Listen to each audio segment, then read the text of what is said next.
वैसे तो इस ग्रंथ में यह लिखा हुआ है कि आश्विनी मास की एकादशी से ही भक्त लोग कार्तिकेय नियम को पूरा आरंभ कर देते हैं, पूरा होने के लिए उसको आरंभ कर देते हैं।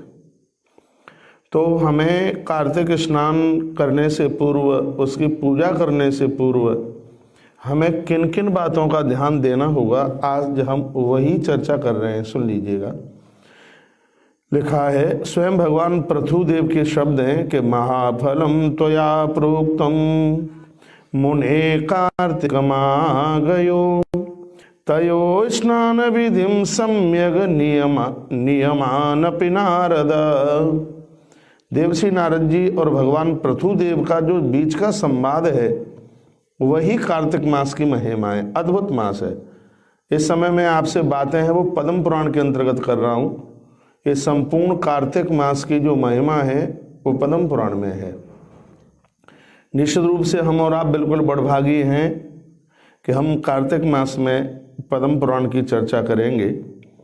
तो आइए, यहाँ वर्णन किया गया है कि कार्तिक व्रत नियम तस्या कुर्यादितीन्द्रतः, कार्तिक मास के उन नियमों को कैसे पूरा किया जाए जिससे इसका पूर्ण फल हमें और आपको प्राप्त हो, ये चर्चा की जा रही है। आइए, मुख शुद्धि भीनस्य नो मंत्रः फलदा स्मृतः दंत जिव्याव शुद्धिम च तस्य कुर्यात् प्रयत्नतः। बात को यहाँ से आरंभ किया जा रहा है। आप कोई भी व्रत करते हैं, जब तक आप मुंह शुद्ध नहीं करेंगे, दांत नहीं मांजेंगे, तब तक किए गए किसी भी व्रत का फल प्राप्त नहीं होता। इसलिए मुख की शुद्धि बहुत ही ज़्यादा जरूरी है। वर्णन किया गया, इत्ते चतुर्गुणम रात्रौ तदर्थम सोच माचरेत। आप इसके लिए एक डायरी बना करके रखें तो ज़्यादा बढ़िया है। सूर्य उदय होने से पूर्व आप 1.5 घंटा पहले आप बिस्तर छोड़िए, कम से कम 1.5 घंटे पहले आप बिस्तर छोड़ें और नित्य के कार्यों से निवृत्त होते हुए पूरा महीना ही हम निवेदन करेंगे। इसलिए तो एक दिन पहले मैं आपसे जुड़ा हूँ कार्तिक के मास से, क्योंकि ये सब पूरी जानकारी मिल जाए। इस पूरे महीने में आप मलमूत्र के विसर्जन के तत्पश्चात कृपया मिट्टी से हाथ साफ करें। देखो स्पष्ट लिखा है, गृहीत शिन्नस्त्वाया गृहीत्वा सच मृत्तिकाम। मृत्तिकाम माटी को कहते हैं। साबुन से हाथ साफ तो हो सकते हैं लेकिन वो शुद्ध नहीं हो सकते। आप जो भी कोई व्रत करते हैं, अनुष्ठान करते हैं, तो उसमें कृपया आप मिट्टी का इस्तेमाल करें। उसमें आप मिट्टी लें। स्पष्ट लिखा है, गृहीत शिष्ण स्नोत्थाय गृहीत्वा शुच मृत्तिकाम। तो उसमें मिट्टी प्रयोग करें, एक बार नहीं, और मिट्टी को भी 3 बार लगाएं हाथों में। देखिए, कोई तो बात होगी जब हमारे ऋषियों ने, हमारे मनीषियों ने ये बात कही है। आपका प्रश्न आ रहा है कि एक सत्र ऐसा भी रखिए क्या जहां आप हमारे प्रश्नों का भी समाधान कर सकें। वो भी मैं आज ही उसके लिए मैं अनाउंस कर दूंगा। माइक की आवाज़ रुक रही है, तो वह भी मैं आज ही आपको बता दूंगा कि आपके प्रश्नों का भी समाधान हो। अभी मैं यहाँ से जो बोल रहा हूँ, निवेदन कर रहा हूँ, बात आप सुन लीजिए। अपने पास में पूरे कार्तिक मास का एक रजिस्टर जरूर बनाइएगा। तो हम बात को आरंभ कर रहे हैं जब आप प्रातः जगते हैं तब से। प्रातः जगते हुए आप मलमूत्र के विसर्जन के लिए सूर्य उदित के अब ये तो है नहीं कि आप अपने लेट बाथरूम को बदल देंगे, नहीं तो उसमें ये भी वर्णन किया गया है कि मलमूत्र के विसर्जन के समय मुख कौन सी दिशा में होना चाहिए। चलो वहाँ तक हम नहीं पहुँचेंगे। तो मिट्टी से हाथ साफ करें और उसके तत्पश्चात मुख शुद्ध भीनश्य नो मंत्रा फलदा स्मृतः। कोई भी मंत्र सिद्ध नहीं होता, कोई भी पूजा सिद्ध नहीं होती जब तक मुख शुद्ध न किया जाए। दंत जिव्याव शुद्धम तथा कुर्यात् प्रयत्नतः। दांतों को साफ कीजिए, जिह्वा को साफ कीजिए, मुख में 7 बार जल डाल करके कुल्ला कीजिए। ये मैं एक अनुष्ठान की विधि आपके मध्य में निवेदन कर रहा हूँ। इन सब चीज़ों से क्या प्राप्त होता है उसका भी वर्णन किया गया है। लिखा है कि जो मुख की शुद्धि नहीं करता उसके मंत्र कभी फलदायी नहीं होते। अतएव सावधानी पूर्वक दांतों तथा जिह्वा की शुद्धि करनी ही चाहिए। आप इतना बड़ा अनुष्ठान कल से आरंभ करने के लिए जा रहे हैं तो ध्यान रखा जाए इस बात के लिए। इन अनुष्ठानों से देखिए, आप जो कार्तिक की कल से पूजा स्नान आप आरंभ करेंगे, इन सब चीज़ों से क्या प्राप्त होता है? आयुर्बलम यशो वर्च प्रजा पशु वसूनि च ब्रह्म प्रज्ञा च मेघाम च त्वन्न देहि वनस्पति। इसके द्वारा आयु मिलेगी, बल मिलेगा, यश मिलेगा, कांति मिलेगी, प्रजा बढ़ेगी। मैं उन बहनों को जरूर निवेदन करना चाहूँगा, कई वर्ष हो गए हैं जिनको संतान नहीं है, कृपया एक विश्वास के साथ आप पूरा कार्तिक महीना स्नान कीजिए और यहाँ से जो कथा रोजाना सुनाई जाएगी, आसन लगा करके दिया जला के, मेरे सामने भी इस समय दिया जला हुआ रखा है, आपको पता नहीं दिख रहा होगा कि नहीं दिख रहा होगा, ये रहा देखो मेरे पास में ये दिया जला करके रखा हुआ है, क्योंकि दीपक की साक्षी में हर कार्य अपने आप में एक सिद्ध हो जाता है। तो जो बहनें जिनको संतान नहीं है वो पूरा कार्तिक मास स्नान करें और इस कथा को सुने, जो कथा आनंद में भर देगी। संतान प्राप्ति के लिए भगवान श्री कृष्ण की पत्नी सत्यभामा ने पूरा कार्तिक का मास स्नान किया, ये कथा में आप सुनेंगे। और उन्होंने ये पूरी पूजा की है कार्तिक मास की, जिसकी वजह से सत्यभामा को सुंदर पुत्र की प्राप्ति हुई है, ऐसा ग्रंथ में वर्णन है। जिन बेटियों को बहुत ज़्यादा समय लग रहा है, घर वर की प्राप्ति नहीं हो पा रही है, कल भी मैंने कल कथा में निवेदन किया था, ऐसी बेटियां इस कार्तिक स्नान को जरूर करें। इसका प्रभाव है, वर्णन है ग्रंथ में, जिससे सुंदर घर और वर की प्राप्ति होगी।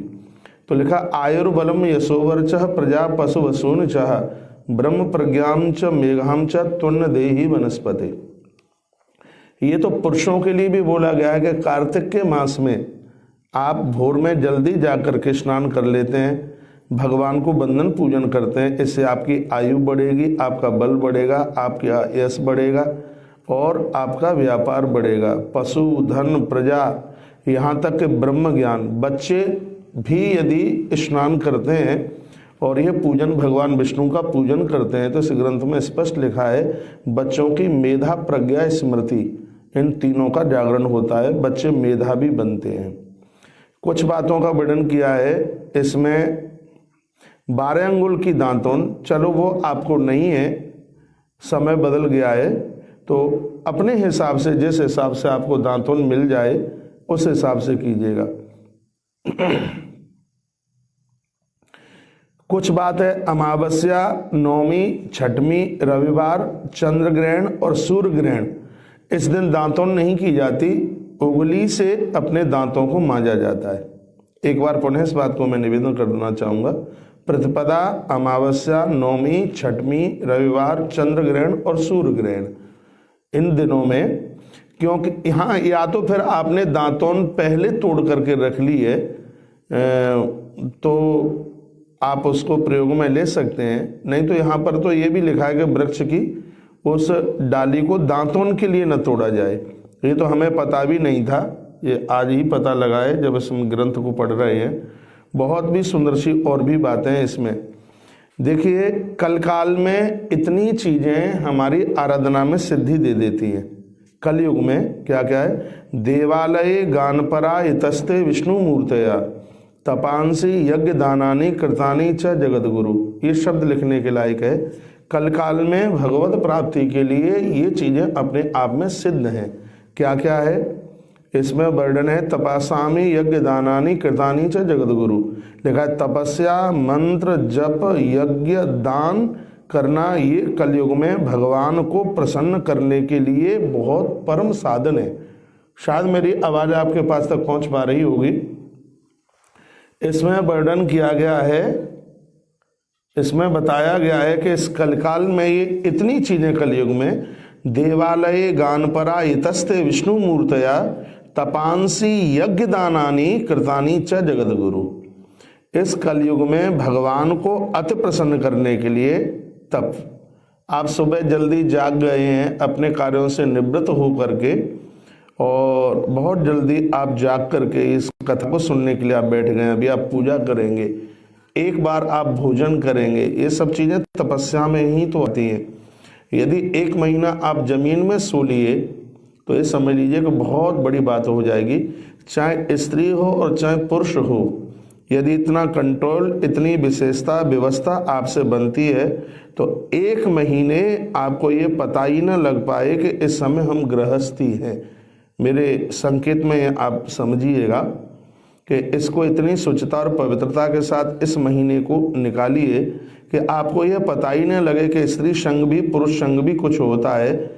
आपको यह आभास हो कि इस समय हम किसी वानप्रस्थी और किसी सन्यासी से हमारा जीवन कम नहीं है, तो वह एक तपस्या का रूप धारण कर लेगा। इसमें तपस्या लिखा है।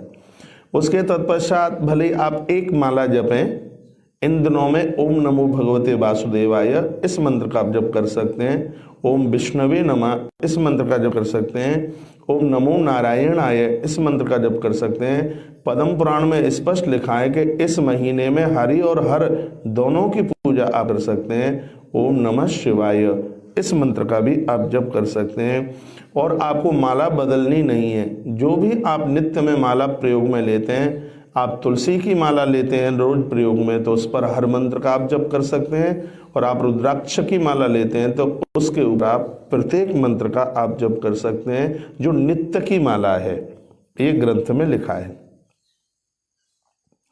तो तपस्या, इंद्रियों का निग्रह करना, जमीन में सोना, स्त्री पुरुष इस समय संयम ब्रह्मचर्य के साथ पूरा का पूरा महीना निकालें और मंत्र का जप करें, कीर्तन करें और व्यवस्था बन जाए तो बहुत ज़्यादा नहीं तो आप 21, 51, 108 आहुति आप डालिए। एक मिट्टी का बर्तन ले लीजिए, यदि तांबे का ना हो तो उसमें आप आम्र की लकड़ियों से, पीपल की लकड़ियों से और शमी की लकड़ियों से रोजाना आप यज्ञ कर सकते हैं। मैं एक बार फिर निवेदन करूंगा, इस महीने में इंद्रिय निग्रह, धरती पर सोना, संयम ब्रह्मचर्य के साथ रहना बहुत बड़ी बात है।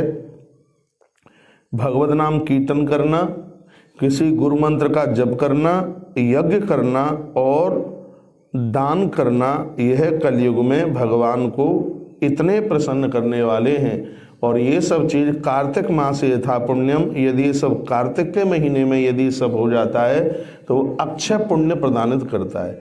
शायद कल परसों में आपको बोल भी रहा था कि अधिक मास से इसकी महिमा कम मत समझिएगा। तपांसी यज्ञ दानानी कर्तानी च जगत गुरु, भगवान को प्रसन्न करने के लिए ये बहुत बड़ा साधन है। तुष्ट दान कलौ नित्यम भक्ता देवस्य सतपते क्वं तुम बसस देवेश मया पुष्ट सुपार्थवा। इन सब चीज़ों में स्वयं भगवान विराजित हैं। परमात्मा कहते हैं, वो श्लोक यहीं का है पद्म पुराण का, पहले कभी आपने सुना हो, लिखा है, नाहम बसामि वैकुंठे योगी नाम हृदय न च मदभक्ता यत्र गायंती तत्र तिष्ठामि नारदः। ये स्वयं भगवान पृथुदेव और नारद के बीच का संवाद है। स्वयं भगवान विष्णु ने कहा है, मैं वैकुंठ में नहीं मिलता, ना मैं क्षीरसागर में मिलता, मैं उनके हृदय में मिलता हूँ जो संयमी है, जो संसार के राग द्वेष से बिल्कुल अलग हैं, जो मेरी कथा सुनते हैं, मेरी कथा गाते हैं, मेरे लिए रोते हैं। मेरा वास उनके हृदय में होता है जो संयमित हैं, मेरा मंत्र जप कर रहे हैं, मेरे लिए यजन कर रहे हैं, मेरे लिए दान पुण्य कर रहे हैं। नारद जी को भगवान कहते हैं, मैं उनके हृदय में बसता हूँ। मद भक्ता यत्र गायत्री तत्र तिष्ठामि नारद। स्पष्ट उन्होंने कहा, मैं वैकुंठ या तुम ये कहो कि मैं सिर्फ देवालयों में हूँ, नहीं, फिर जो मेरी कथाएं गाते हैं, सुनते हैं, संयमित जीवन जीते हैं, किसी के लिए बुरा नहीं सोचते, उनके हृदय में मेरा वास होता है। भगवान ने अपने मुख से ये बात कही है। सत्पुराण कथाम श्रुत्वा मद्भक्ता च गायेन, जो सात्विक गुणों के साथ क्रोध नहीं करते, झगड़ा नहीं करते, भगवान स्पष्ट कहते हैं कि उनके हृदय में मेरा वास होता है। अब आइए थोड़ा सा मैं और आगे बढ़ रहा हूँ। तेसाम पूजादिकम गंधा पुष्पादिक क्रियते नरई तेन प्रतिथा यासी नथा मत पूजनाथ। इसमें भगवान स्वयं कहना चाहते हैं जो मेरे परम भक्त हैं वह किसी से द्वेष न करें, फूलों से मेरी पूजा करें। अब इस ग्रंथ में लिखा है कि इस कार्तिक के महीने में भगवान नारायण की पूजा के लिए आप कौन कौन सा फूल प्रयोग में नहीं ले सकते उसका वर्णन किया गया है। भगवान नारायण की पूजा में अर्कजई, ये लिख लीजिएगा नहीं आप भूल जाएंगे। भगवान कार्तिक के महीने में भगवान नारायण की पूजा में इतने फूलों को आप प्रयोग में मत लेना। अर्कजई कर्णकारैश विष्णु नारच्यस तथा क्षतई, इसमें लिखा है धतूरा, मालती, सेम का फूल, कनेर का फूल, ये भगवान नारायण की पूजा में न ले। एक बार फिर आपको बोल रहा हूँ, धतूरा, मालती, सेम और संस्कृत का शब्द है अकोन, यानी उसको कहते हैं कनेर। कनेर का फूल भी भगवान नारायण की पूजा में न लें, इस कार्तिक के महीने में तो न लें। भगवान शंकर की पूजा में यहाँ कुछ फूलों का वर्णन किया गया है जैसे वह अति प्रसन्न होते हैं, जैसे जपाकुस्म एक फूल आता है, जूही, मालती और केवड़ा, ये भगवान शंकर की पूजा में ये लिए जाते हैं। एक बड़ी सुंदर बात कही है कि जो लोग लक्ष्मी चाहते हैं, जिनके जीवन में कभी गरीबी ना आवे, वह एक बात हमेशा अपने मन में याद रखें, वो आप लिख लें, बहुत ज़्यादा मोस्ट इम्पोर्टेंट बात है। क्या लिखा है कि भगवान गणेश के ऊपर और दुर्गा जी के ऊपर और सूर्य भगवान के ऊपर भूल करके भी ये चीज़ें कभी भी न चढ़ाएं। एक सुंदर श्लोक पद्म पुराण का मैं आपके बीच में रख रहा हूँ, और ये सगरी जो मैं बातें आपसे निवेदन कर रहा हूँ, ये सब कार्तिक महात्म्य में ही इनका वर्णन है। लिखा है गणेशम तुलसी पत्रई दुर्गा नैव च दुर्भया मुनि पुष्प तथा सूर्यम लक्ष्मी कामो न चार्चयेत। इसमें स्वयं भगवान कहते हैं, नारद जी के साथ संवाद चल रहा है और नारद जी ने बोला है भगवान के सामने, देखो श्रोतावीश्वर है, उसमें ये कहा गया है कि भगवान मुझे ऐसा लगता है कि जो अपने घर में खूब वैभव चाहता है ऐसे व्यक्ति को भूल करके भी गणेश जी के ऊपर तुलसी नहीं चढ़ानी चाहिए। गणेशम तुलसी पत्र ही दुर्गा नैव दूरवया मुनि पुष्पस तथा सूर्यम लक्ष्मी कामो न चार्चयेत। जो लक्ष्मी की कामना करते हैं वह लोग भगवान गणेश के ऊपर बिल्कुल भी दूर्वा न चढ़ना, गणेश जी के ऊपर तुलसी न चढ़ाएं। और दुर्गा नैव च दूर्वया, माँ तो दुर्गा के ऊपर दूर्वा न चढ़ाएं, ये आप लिख सकते हैं ये बात। मुनि पुष्प, मुनि पुष्प का मतलब है अगस्त का फूल। अगस्त फूल सादे शब्द आप जानते भी नहीं होंगे। अकौआ को अगस्त, आक के फूल को अगस्त फूल कहते हैं। तो अकौआ का फूल है वो भगवान सूर्य को मन चढ़ाइए। लक्ष्मी कामो न चार्चयेत, जो लक्ष्मी की कामना, जो धन की कामना करते हैं उन लोगों को गणेश जी पर तुलसी नहीं चढ़ानी चाहिए, दुर्गा जी के ऊपर दूर्वा नहीं चढ़ानी चाहिए और सूर्य भगवान के ऊपर अकौआ का फूल नहीं चढ़ाना चाहिए, ऐसा लिखा। सुगंधिनी प्रशस्ताति पूजायाम सर्वदैवतु एवं पूजा विधिम कृत्वा देव देवम क्षमापयित। जो भी आप पूजा करते हैं दोष न लगे किसी भी प्रकार का। क्या पद्म पुराण में सुंदर लिखा है, अनजान में बहुत ऐसा कुछ हो जाता है जिसकी हमें जानकारी नहीं होती। तो पूजा के तत्पश्चात जब आप क्षमा याचना करते हैं और परिक्रमा करते हैं देवी देवताओं की, तो उससे भगवत अपराध उसी समय समाप्त हो जाता है।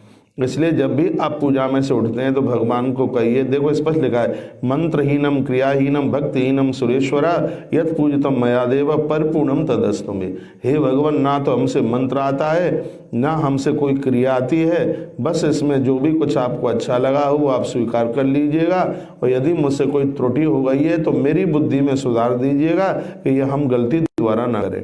तथा प्रदक्षिणम कृत्वा दंडवत प्रणपत्य च। देखो स्पष्ट लिखा है, पुरुष लोग दंडवत करें तो धरती पर 5-6 अंग लगे, और माताएं यदि प्रणाम करती हैं तो कभी लंबे होकर प्रणाम न करें, नीचे घुटने धरती पर टेक के मत्था भगवान के सामने रख करके पुनः क्षमा यद्देवम गाय नाद्यम क्षमापयित। कोई मंत्र नहीं आता, स्पष्ट लिखा है कि कोई कीर्तन भगवान को सुना दो, परमात्मा की देहली पर आपका किया गया कीर्तन ही एक मंत्र का रूप धारण कर लेगा।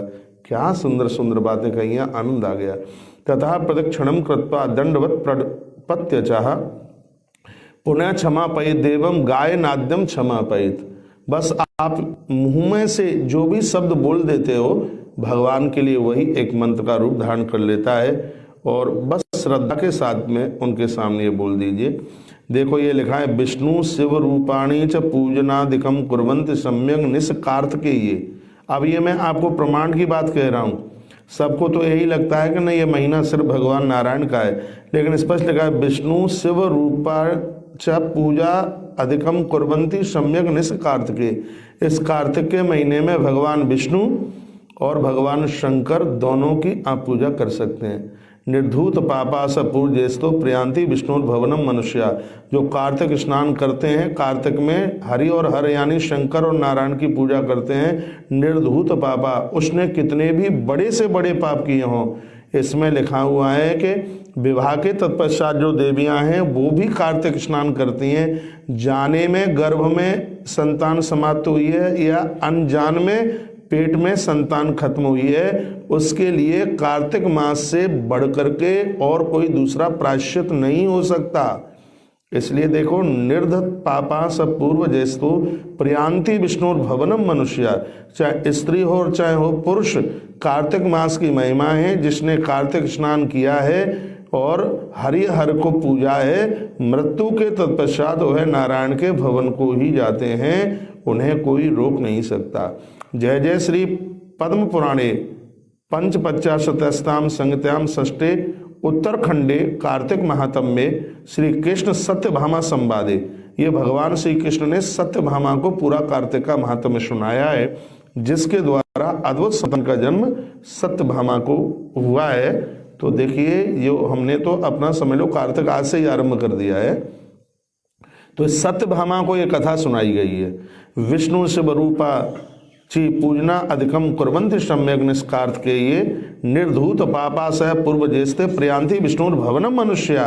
ये स्वयं कहा गया है, व्यक्ति से कितने भी जाने अनजान में अपराध हुए हैं, गर्भ में संतान खत्म हो गई, इससे कार्तिक महिमा से, कार्तिक स्नान और पूजन से उसके प्रायश्चित के लिए कोई और इससे बड़ी बात नहीं हो सकती।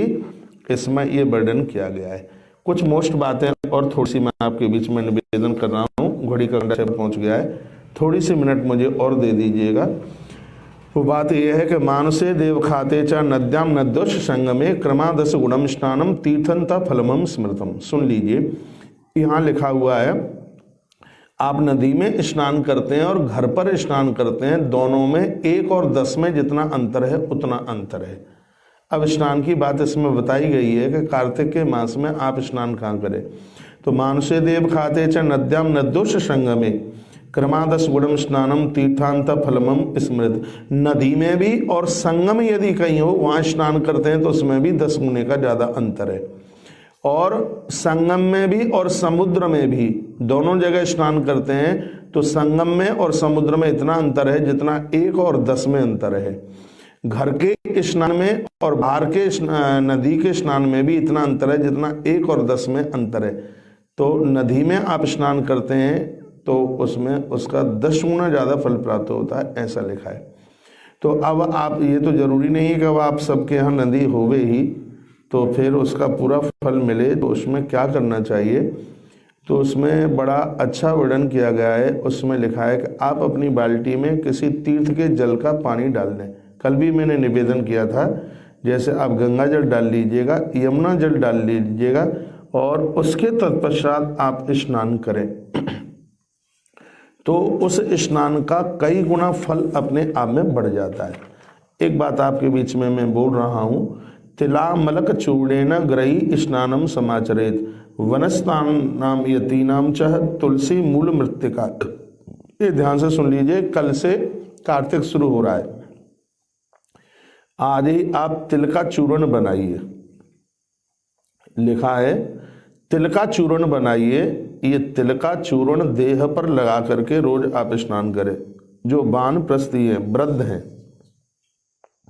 संसार की कामनाएं भोगता अब हृदय में नहीं रही है, ऐसे वानप्रस्थी लोग वृद्ध हैं, 55-60 से ज्यादा अब उनकी उम्र है,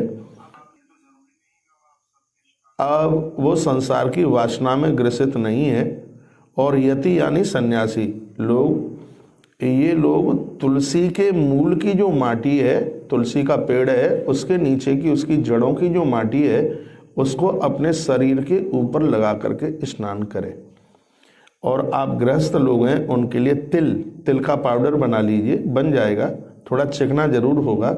इसको अब ये कार्तिक महिमा में ये स्वयं सत्यभामा को भगवान ने बताया है, तिल का चूर्ण बना करके उसको पहले देह के ऊपर उसका लेपन करके फिर आप स्नान कीजिए, जान अनजान में जो भी अपराध हुआ होगा वो सब खत्म होगा। इसमें एक चीज और बताइए, वो है आंवले का चूर्ण। आंवला का पाउडर बना लीजिएगा, लेकिन कुछ तिथियां हैं उनमें कभी आंवला नहीं लगाया जाता, वो आप लिख लें यहाँ से, वो मैं आपको ये निवेदन कर रहा हूँ। वो तिथियां ऐसी कौन कौन सी हैं जिनमें आंवले का बिल्कुल प्रयोग किया नहीं जाता है, उसमें आंवला को नहीं लगाया जाता।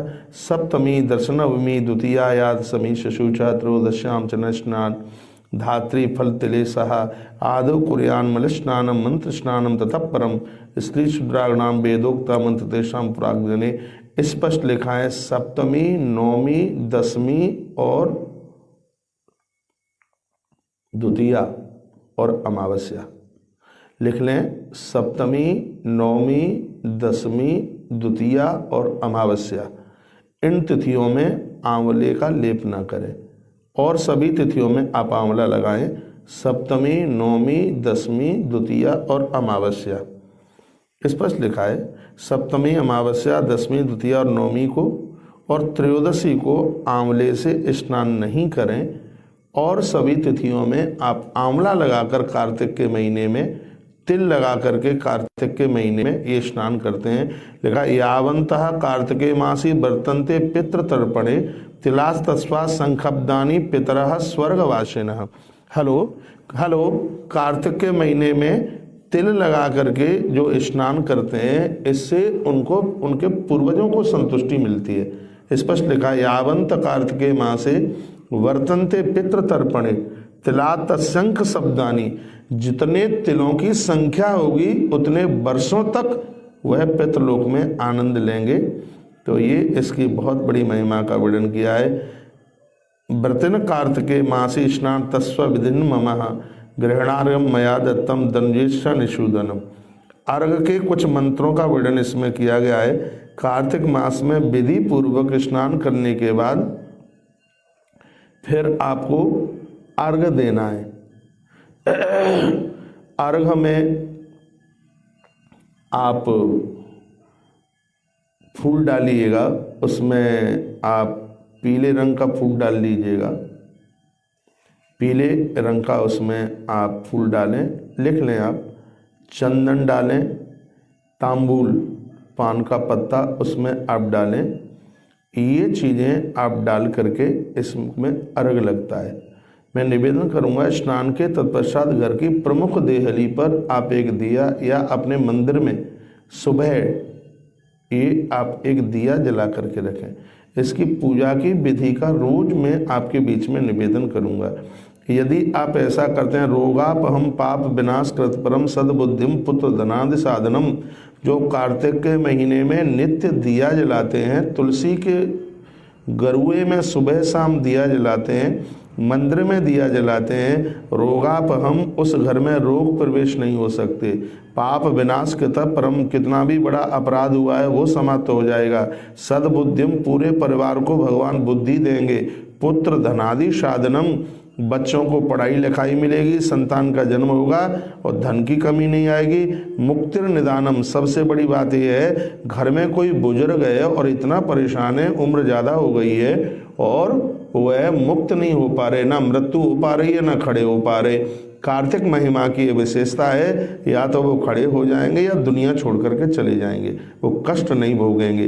कार्तिक व्रताद विष्णु प्रिया दन्यत हास्त भूतले, इस धरती पर भगवान को प्रसन्न करने के लिए कार्तिक महात्म्य से बड़ी और कोई व्यवस्था नहीं है। तो इस हिसाब से आप कार्तिक स्नान भी कीजिएगा और कार्तिक में इस कथा को भी सुनिएगा।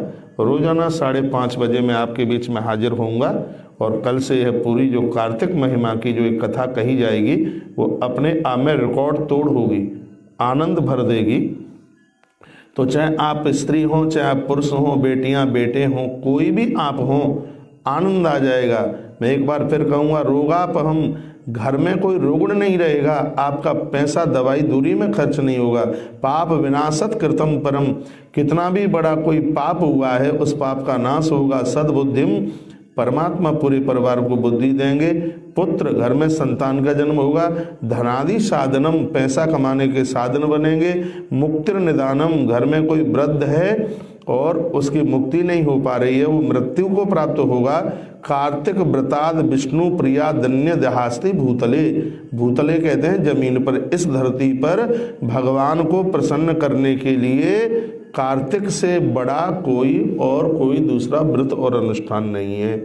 तो आपके पास में बिल्कुल भी कोई समय ना हो तो भी आप अवश्यमेव समय निकालकर अब के बारे 2020 का कार्तिक महीना आप साध लीजिएगा। हाँ, तिल रोज लगा सकते हैं आप, जो आपने तिल की बात कही है, तिल आप रोज लगा सकते हैं। इस कार्तिक के महीने में आंवला और तिल की बहुत बड़ी महिमा है। तो आंवले के लिए सप्तमी, नवमी, दसवीं, द्वितीया और अमावस्या, ये तिथियां छोड़ दीजिए और तिल आप रोज लगाएं। मैं पुनः एक बार निवेदन करना चाहूँगा, जो धरती पर सोएंगे बिल्कुल एक बार भोजन करेंगे, इसमें इतना नियम बनाएंगे, कहीं बाहर का, इसमें लिखा है कि कार्तिक के महीने में प्रसाद छोड़ करके बाहर का अन्न मत खाइए। सूतक पातक में भी नहीं जा सकते, कहीं गमी वगैरह हो गई है वहाँ भी नहीं जा सकते। और देखो, मैं एक बात और इसमें बड़ी सुंदर बात गई है, बीच में कोई मृत्यु हो जाती है, सोवड़ हो जाती है, तो उसमें सूतक पातक लगता है। तो उस समय आप देवी देवताओं से हाथ मत लगाइए, स्नान मत छोड़िए, स्नान रोज कीजिए, तो भी आपका पूरा कार्तिक महीना सिद्ध माना जाएगा। बीच में यदि ऋतुकाल का समय भी चल करके आ जाता है तो आप सिर्फ पूजा देवी देवताओं को स्पर्श करना बंद कर दीजिएगा, तो भी आपका ये अनुष्ठान पूरा माना जाता है। ऐसा पद्म पुराण में माता सत्यभामा के साथ में चर्चा की गई है। और मैं रोजाना आपको शाम को, रोजाना आज से ही, जैसे ही आपके ये प्रश्न हैं, तो आज से मैं रोजाना एक आधा घंटा, वो टाइम आप लिख लीजिए, शाम को 4 बजे से लेकर के 4:30 बजे तक आपसे रोजाना आपके प्रश्नों का समाधान करने के लिए, रोजाना शाम को 4 से 4:30 बजे तक जितने भी आप मैसेज आप कर रहे हैं, आपके जो प्रश्न हैं इन सब को हम लिख लेंगे। और उस समय भी आपने तिल पूछा है सफ़ेद या काले, इसमें सफ़ेद तिल लेने हैं आपको, सफ़ेद तिल लेने हैं, सफ़ेद। आपका मैसेज मैंने पढ़ लिया है। तो आपके प्रश्नों के समाधान के लिए मैं रोजाना आपको 4 से 4:30 बजे तक आधा घंटे का टाइम और दूंगा और मुझे बहुत अच्छा लग रहा है। इसमें आपको सूर्य भगवान को भी अर्घ देना है और तुलसी मैया को भी अर्घ देना है। रविवार के दिन तुलसी को छूना नहीं है, लेकिन अर्घ पूरे 30 दिन देना है। ये रोजाना ये कथा में बात आएगी। कल से ही आप मैया को चुनरी उड़ाइएगा। तुलसी महिमा की तो इतनी बड़ी महिमा है, इस कार्तिक मास में आनंद आ जाएगा। कार्तिक मास में दिवाली की महिमा है, करवा चतुर्थी की महिमा है, गंगा पूर्णिमा की महिमा है, इसमें चातुर्मास के उद्यापन की महिमा है, इसमें हरि प्रबोधनी एकादशी की महिमा है, इसमें सालराम भगवान की महिमा है। और इसमें ज़्यादा तरह से पूजा के नाम पर हजारें चीज़ें ना करते हुए सिर्फ आप भगवान सालग्राम को पंचामृत से स्नान करा लीजिए। सालग्राम नहीं है तो भगवान विष्णु को ले लीजिएगा। और कहीं आपके घर में नर्मदेश्वर भगवान की पिंडी है तो इसमें वर्णन है, यदि सालग्राम और नर्मदेश्वर भगवान को दोनों को एक साथ मिलाकर आप नहलाते हैं तो प्रयाग में वास करने पर और काशी में प्राण छोड़ने पर जितने फल की प्राप्ति होती है, कार्तिक के महीने में भगवान शंकर और सालग्राम को स्नान कराने का इतना बड़ा महत्व है। एक बार फिर मैं निवेदन कर रहा हूं, कार्तिक के मास में भगवान शंकर की पिंडी और सालग्राम भगवान दोनों को आप एक साथ स्नान कराते हैं तो उसकी महिमा है संगम पर, प्रयाग में संगम पर वास करने पर और काशी में प्राण छोड़ने पर जो पुण्य फल प्राप्त होता है, जो मुक्ति प्राप्त होती है, उतने फल की इसमें प्राप्ति होती है। आपने कुछ तुलसी के लिए पूछा है। हाँ, तुलसी में आपको अर्घ देना है। तुलसी में आपको अर्घ देना है, भले ही रविवार क्यों ना हो, इतवार को तुलसी को छूइए मत, लेकिन जल आपको तक देना है। और भी जो भी कोई बातें होंगी मैं बीच में आपके में रखता रहूंगा। आज मैं पद्म पुराण के 2 अध्याय आपको सुना दिए हैं। अब मैं भी थोड़ा, मेरा अपना भी कुछ पूजा पाठ होगा, तो मैं तो आधा घंटा लेकर के, हाँ इसमें आप एक बार आप भोजन कर लीजिएगा, एक बार कर लें, दिन में कभी भी आप एक बार कर लेते हैं। और सुनिए, इसमें आप नमक ले सकते हैं, रविवार के दिन नमक छोड़ दीजिएगा, जो जो रविवार पड़े इसमें आप नमक ले सकते हैं। इसमें आप फलियार भी ले सकते हैं, एक बार फलियार ले लो, एक बार इसमें आहार ले लो, भोजन में आप एक बार में आप नमक ले सकते हैं। आपसे बन जाए तो धरती पर रात्रि को आप शयन कीजिएगा। सूर्य उदय से 1 घंटा 24 मिनट पहले आप अपना बिस्तरा छोड़ दीजिएगा। कोई बहुत ज़्यादा बड़ी आप पूजा नहीं कर पाते हैं तो सालेराम भगवान को, विष्णु भगवान, और ये नहीं है तो आप गोपाल जी को, भगवान राम जी को, जो कि स्वयं विष्णु ही इन अवतारों में धरती पर आकर के प्रकट हुए हैं, इनको स्नान की कराइए। और इसमें तुलसी परिक्रमा की 30 दिन में इतनी बड़ी महिमा है, तुलसी के पत्तों से तुलसी की परिक्रमा करें तो और ज़्यादा उसकी महिमा है। बाद में क्या करना है, उन पत्तों को प्रसाद में ले लीजिए, बांट दीजिए और सुन लीजिए, और जल में प्रवाहित कर दीजिए। ये कहीं व्यवस्था नहीं होती है तो तुलसी के पत्तों को तुलसी की जड़ों में रख दीजिए परिक्रमा करने